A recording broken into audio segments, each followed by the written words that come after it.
ሰላም ከመይ ጽንሕፍትዋትን ክቡራትን ናይዚ ዩቲዩብ ቻነል ተኸታተልቲ ነዛ ቻነል ላይክ ሼር ሰብስክራይብ እንዳገበርኩም ነዚ ዕለት ዝሓለናልኩም ሓጸርትን ዋናውን ዜናታት ከም ተለመድ ሒዝናልኩም ቀሪብና ኣለና። ዕለማ በቀንደር እስተነጥብታቶም ክንፈለም ኣጽዋር ጻዕና ወታደራዊ ነፈርቲ ጽዕነት ባጽዓትን ናይ ስርዓት ብልጽግና ድሮን ተሓምሺሻ ኤርትራ ቴክኖሎጂ ዝዓጠቐ ኣዝዩ ብሉጽ ሓይሊ ባሕሪ ወኒና ፕሬዚደንት ክልል ኣምሓራ ቡፋን መጥቃዕቲ በጽሒዎ በመጥቃዕቲ ድሮን ብርክት ዝበሉ ሰባት ሞይቶም ላዕለዋይ መራሒ አልሸባብ ተቀቲሉ ዝብሉን ካልኦትን ሓበሬታታት ሒዝናልኩም ቀሪብና ኣለና። ነዛ ቻናል ሰብስክራይብ ብምግባር ክሳብ መወዳእታ ክትከታተሉና ብኽብሪ ንዕድም።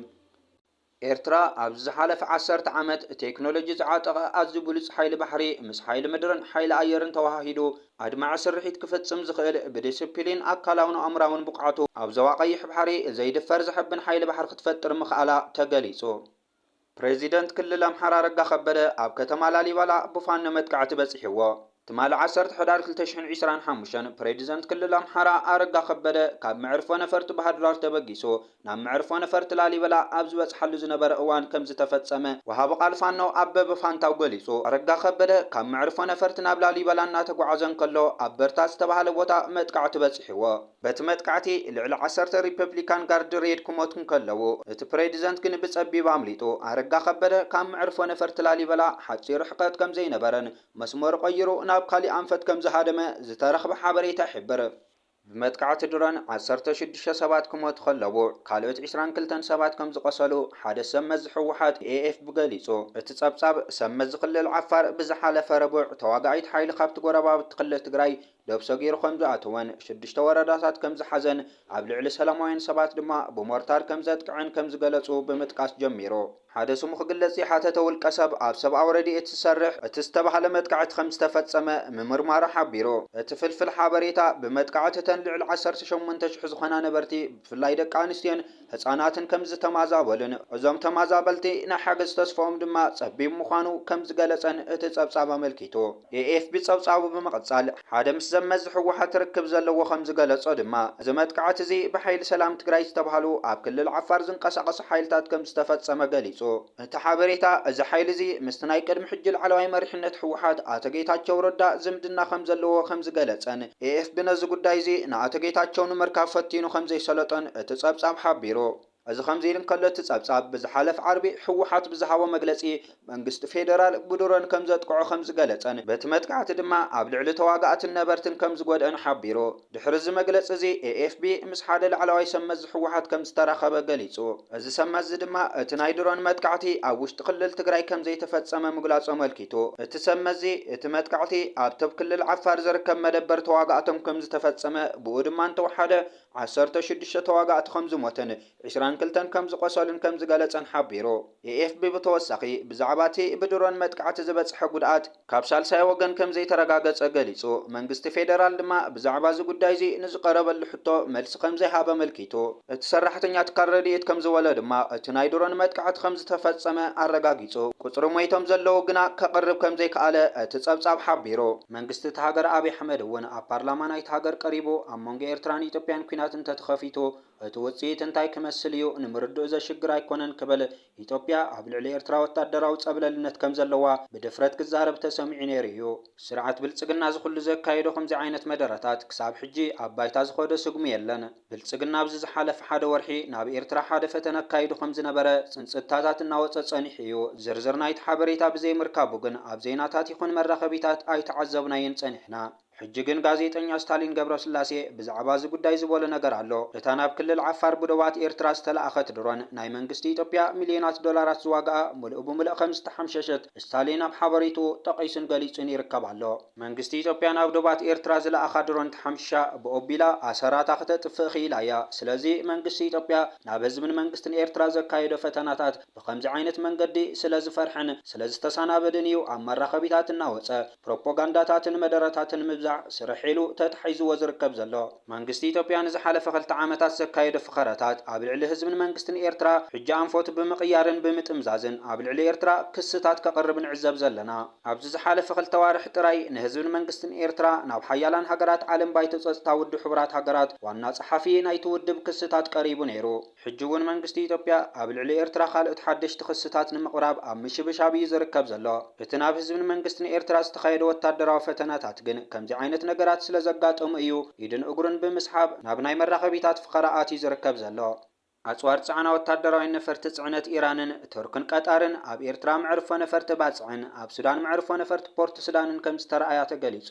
ዓበይቲ መራኸቢታት ዓለምን ጸለውቲ ሰባትን ከምኡውን ምዘዋቐርና ኣፍሪካ ቅርበት ዘለዎም ወገናት ሒዞሞ ይወጾብ ዘለዉ ዜናን ጸብጻባትን ናይ ዝተፈላለያ ሃገራት ወታደራዊ ናይ ጽዕነት ነፈርቲ ትማለብ ክልቲኡ መዕርፎ ነፈርቲ ከም ዝተረኣያን ጸብጻባት ሒዞም እናወጹ ዝርከቡ ዘለዉ ኮይኖም ገለ ካብቶም መዕርፎ ነፈርቲ ወደባዊት ከተማ ባጽዕን ፖርት ሱዳንን ተረኣየን ዝተባሃላ ነፈርቲ ናይ ሃገራት ምስ ንዕዘብ ናይ ቱርኪ ቀጠር ህዝቢ ኢራንን ሩስያን ክኾናን ከለዋ እዘን ሃገራት ኣብዚ ሕጂ እዋን ነቲ ኣብ ሱዳን ዝካየድ ዘሎ ኩናት ኣብ ጎኒ ሰራዊት መንግስቲ ሱዳን ተሰሊፈን ሓገዛተን እናበርከታ ዝርከባ ዘለዋ እየን ብፍላይ ቀጠር ዓባይ ወታደራዊት ናይ ጽዕነት ነፋሪት ብምዕርፎ ነፈርቲ ወደባዊት ከተማ ባጽዕ ኣቢላ ናብ ፖርት ሱዳን ከም ዝተንቀሳቐሰት ምስ ዝተፈላለዩ ስእልታት ተሰኒዩ ሓበሬታታት ይወጽእ ኣሎ መንግስቲ ኤርትራ ኣብ ጎኒ ሰራዊት መንግስቲ ሱዳንን ህዝቢ ሱዳንን ብምዃን ነቲ ኣብ ሱዳን ዝካየድ ዘሎ ግጭት ኣብ ሓደ መዓልዎ ንምብጻሕ ሓያል ስራሕ እናካየደ እዩ ዝርከብ ዘሎ እዘን ክንጠቕሰንን ክንዝርዝረንን ጸንሐና ሃገራት ንሰራዊት መንግስቲ ሱዳን ዝገብርኦ ዘለዎ ዓበይቲ ሓገዛት ነቲ ኣብቲ ሃገር ዝካየድ ዘሎ ኩናት ኣብ ምልዋጥን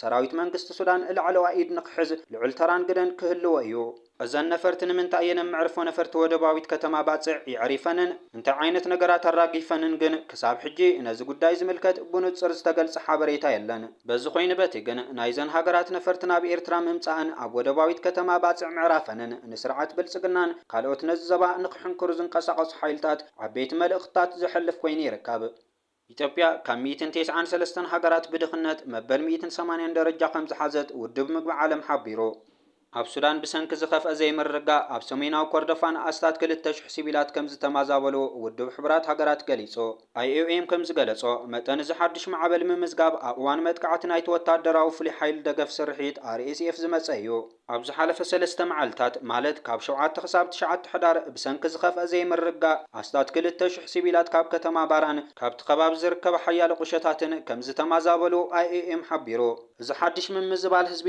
ድሕሪ ዝተኻየደ መጥቃዕቲ ናይቲ ወታደራዊ ሓይሊ ደገፍ ፍሉይ ስርሒት RSF ምምጽኡ ሓቢሩ እዚ ሓድሽ ምምዝባል ድሕሪ ተኸታተሊ መጥቃዕትታት ኣብ ባራ ሼኻን ራሓድ ዕምራኹባን ዑምዳም ሓጂ ኣሕመድን ዝመጸ ኮይኑ ካብ 26 ጥቅምቲ ጀሚሩ ኣስታት 38,997 ካብ ኣባይቶም ከም ዝተማዛበሉ እቲ ጸብጻብ የመልክት ካብ 15 ሚያዝያ 2023 ጀሚሩ ሰራዊት ሱዳንን RSFን ኣብ ውግእ ከም ዝተጸመዱን እዚ ውግእ እዚ ድማ ብኣሽሓት ዝቁጸሩ ሰባት ከም ዝቀተለን ብሚልዮናት ዝቁጸሩ ሰባት ድማ ከም ዝተማዛበሉን ጸብጻባት የመልክቱ ቀንዲ መርሓል ሸባብ ተቐቲሉ بوتادراو سرحيت سوماليا سلسته لعلوت مراحت تجوجل قبر عادي على الشباب كم استقتلوا منجست مقادش حبيرو كابتم زتقتلوا اب كل الباكل نزتفتسمه ناي قبر الرعد متقعتات كندم حدار زنبره محمد عبد محمد نور كم زركبوا ومتقليسو بمسرة منجست سوماليا تقوفوا بزبل ساقواسم زنبره محمد اب كباب باكل بينن بزحات نصوحات سبات زقتله اب وتادراو سرحيت ابال مندر كم زتقتله تقليسيو توسق عند ابالات ناي تجوجل رعد زخونو يحيوي اب كالد كم شريف آمر أب تسرحيت كم زتقتلوا وتادروا حلفت مقادشة وسيخم حبيرام منستر مكل خال سوماليا وفرمت فعل شباب أنا خير قدس المخانن تقجل لفتي مكساب زيت أفأ سلام كم زي هلن أم مجلسي وسيخم الكيتو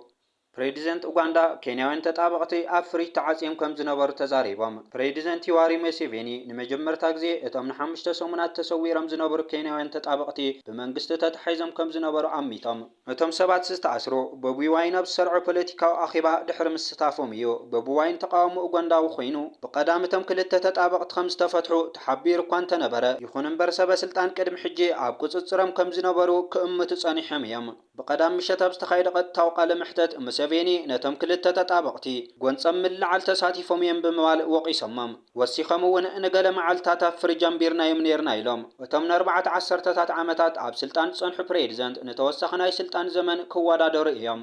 እቲ ፕሬዚደንት ኣብ ዝቐለ ምሕተት እዚ ብዛዕባ ኣብ ቀረባ ግዜ ብጎረቤት ታንዛንያ ዝተኻየደ መረፃ ተኸቲሉ መንእሰያት ኣብ ጎደናታት ብምውፃእ ተቃውሞኦም ብዛዕባ ምስምዖም ተሓቲቶም ነይሮም። ሙሴቬኒ ወፃእተኛታት ጉጅለታት ጎንፂ ብምውላዕ ወቂሶም ኣብ ኡጋንዳ ነዚ ዝመስል ነገር ክንወልዕ ኢና እንተዳ ኢሎም መወዳእቶኦም ኣይጥዕምን ብምባል ጠንቂቖም ሶማሊላንድ ካብ ሶማልያ ዝመፁ ቪዛታት ወይ ፍቃዳት ጉዕዞ ናብ ግዛኣታ ንምእታው ከም ዘየገልግሎ ኣፍሊጣ ነተብ ልዕሊ ደባታ ዘለዋ ቁፅፅር ብምጥንኻርን ልኡላውነት ኢሚግሬሽን ብምሕያልን እቲ ቤት ፅሕፈት ኢሚግሬሽንን ደብ ቁፅፅርን ብሰንበታዊ ዘውፅኦ ወግዓዊ መምርሒ ከም ዝኽብሉ ገሊፆም ካብ ሶማልያ ዝወፁ ቪዛታት ወይ ፍቃዳት ጉዕዞ ናብ ሪፐብሊክ ሶማሊላንድ ንምእታው ከም ዘየገልግሉ ተገሊጹ። ከምዚ ዝኣምሰሉ ሰነዳት ኣብ ዝኾነ ይኹን መዕርፎ ነፈርቲ ሶማሊላንድ ኣይፍቀድን። እዞም ሰነዳት እዚኦም ዘቕርቡ ውልቀ ሰባት ክኣትዉ ኣይፈቅድን። ከምኡውን ከም ብሄራዊ ስርዓት ኢሚግሬሽን ሕጋዊ ስጉምቲ ክውሰደሎም ይኽእል እዩ። እቲ መምርሒ ወፃእተኛታት ዜጋታት ንሶማሊላንድ ክበፅሑ እንተደልዮም ኣብ መዕርፎ ነፈርቲ ሃርጌሳ ይጋል ወይ መዕርፎ ነፈርቲ በርበራ ቪዛ ኣብ ዝበፅሐሉ እዋን ከም ዝረኽቡ ወይ ድማ ቀዲሞም ብዝቐረበ ኤምባሲ ወይ ቆንስላ ሶማሊላንድ ንቪዛ ፍቃድ ምእታው ከም ዝሓቱ ወረዲኡ። እዚ ድማ ኣብ ኬንያ፣ ኢትዮጵያ፣ ዓባይ ብሪጣንያ፣ ሕቡራት ሃገራት ኣሜሪካ፣ ታይዋን፣ ቱርኪ፣ ጅቡቲ ከምኡውን ኣብ ካልኦት እሙናት ቦታታት ዝርከቡ ቤት ፅሕፈታት የጠቃልል። ሩስያ ኣሜሪካን ውዕሊ ፈተነ ጽዋር ኒውክሌር ዘይትጥሕስ እንተኾይና ኣነ ነቲ ሕጊ ክቕበሎ እየ ኢላ። ኣፈኛ ክሬምሊን ዲሚትሪ ፔስኮቭ ሩስያ ብቐረባ ዝፈተነት ተጽዋራት ኒውክሌራዊ ከም ዘይነበሩ ኣረጋጊጹ። ብኻሊእ ገጽ ግን ሩስያ ኒውክሌራዊ ሚሳኤል ከም ዘወንጨፈት ብዝብል ስጋኣት ብዙሓት ጸብጻባት ክወጹ ኽኢሎም እዮም። ብተወሳኺ ሞስኮ ነቲ ሃገራዊ ስርዓት ምፍታነ ጽዋር ኒውክሌር ከም ዘይትጥሕሶ ኣፍሊጣ። ፔስኮቭ ወሲኹ ካልኦት ሃገራት እንተፈቲነን ግና ኢድና ኣጣሚርና ከም ዘይንቕመጥ ክፈልጡ ይኽእል ኢሎም። ዋይት ሃውስ ድማ እቲ ውዕል እንተዘይተጣሒሱ ክሬምሊን ዝኾነ ይኹን ፈተነ ጽዋር ኒውክሌር ከም ዘይትገብር ገሊጹ። ፕሬዚደንት ኣሜሪካ ዶናልድ ትራምፕ ድማ ቤጂንግን ሞስኮን ብሕቡእ ፈተነ ጽዋር ኒውክሌር ገይረን እየን ክብሉ ይኸሱ። ትራምፕ ኣሜሪካ ብትንፈለማ ኣብ ኣፍሪቃ ዝካየድ ዋዕላ ጉጅለ 20 ከም ዘይትሳተፍ ተዛሪቡ። ፕሬዚደንት ኣሜሪካ ዶናልድ ትራምፕ ጸዓዱ ካብ ደቡብ ኣፍሪቃ ይስደድ ኣለዉ ብዝብል ምክንያት ሃገሩ ኣብ ደቡብ ኣፍሪቃ ኣብ ዝካየድ ዋዕላ ጉጅለ 20 ከም ዘይትሳተፍ ገሊጹ። መራሕቲ ዓበይቲ ቁጠባታት ዓለም ኣብ ጆሃንስበርግ ክእከቡ ምዃኖም ፍጹም ዘሕፍር ኢሉ። ሚኒስትር ጉዳያት ወፃኢ ደቡብ ኣፍሪቃ ግን እቲ ውሳነ ዝሕዝን ክብል ገሊጽዎ። ወሃቢ ቃልቲ ሚኒስትሪ ክሪስፒን ፌሪ ንቢቢሲ ኣብ ዝሃቦ ሓበሬታ ዕውትነት ናይቲ ዋዕላ ኣብ ሓንቲ ኣባል ሃገር ዝድረት ከም ዘይኮነ ተዛሪቡ። ትራምፕ ኣብ ማሕበራዊ ሚድያ መድረኹ ሶሻል ቱሪዝ ዋዕላ ጉጅለ 20 ኣብ ደቡብ ኣፍሪካ ክካየድ ምዃኑ ፍጹም ዘሕፍር እዩ ክብል ጽሒፉ። ኣፍሪካነርስ ካብ ሆላንዳውያን ሰፋሪ ዝመፁ ሰባትን ከምኡውን ፈረንሳውያንን ጀርመናውያንን ስደተኛታት ይቕተልን ይሕረድን መሬቶምን ሕርሻታቶምን ድማ ብዘይሕጋዊ መንገዲ ይውሰድ ኣሎ ክብል ጽሒፉ። እዚ ምግሃዝ ሰብኣዊ መሰላት ክሳብ ዝቐጸለ ዝኾነ በዓል ስልጣን መንግስቲ ኣሜሪካ ኣብቲ ዋዕላ ይሳተፍን ኢሉ። መንግስቲ ደቡብ ኣፍሪቃ ግን ምጽናት ዓሌት ጸዓዱ ተፈጺሙ ዝብል ክሲ ብሰፊሑ ጸለመን ብዘተኣማምን መርትዖታት ዘይተደገፈን ክብል ይነጽጎ። እምበኣር ከስ ነዚ ዕለት ሰሓረናልኩም ሓጸርትን ዋናውን ዜናታት ነዞም ተኸታተልኩሞም ይመስሉ ነይሮም። ቀጻሊ ብኻልኦት ሓበሬታታት ክሳብ ንራኸብ ሰሰናዩ።